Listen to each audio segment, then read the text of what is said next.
ხეების მოვლის საკითხზე მომზადებული ახალი დოკუმენტი წარადგინა გარემოს დაცვის მინისტრმა. დოკუმენტი საქართველოს ქალაქებისთვის მწვანე ზონების მოვლის, ხეების მოჭრისა და სათემო ტყეების მართვის საერთო წესების ჩამოყალიბებას ითვალისწინებს. სამინისტროს ინიციატივით და გერმანიის საერთაშორისო თანამშრომლობის საზოგადოების მხარდაჭერით შემუშავდა და დოკუმენტის მიზანი ნარგავების ევროპული წესით მოვლის შემოღება. დოკუმენტი სარეკომენდაციო ხასიათისაა და ის განსახილველად ყველა მუნიციპალიტეტს გადაეგზავნება.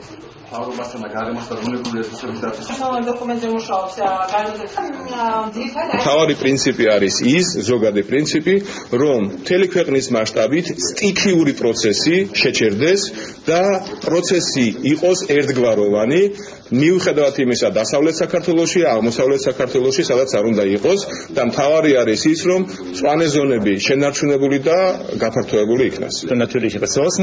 მოხარულები ვართ, რომ ყველა დაინტერესებული მხარის ჩართულობით შევქმნით ასეთი არაჩვეულებრივი დოკუმენტი, რომელიც საქართველოში ხეების მოვლის ერთიან წესის ჩამოყალიბებას ითვალისწინებს. იმედია ეს წესი დაინერგება ყველა ქალაქში.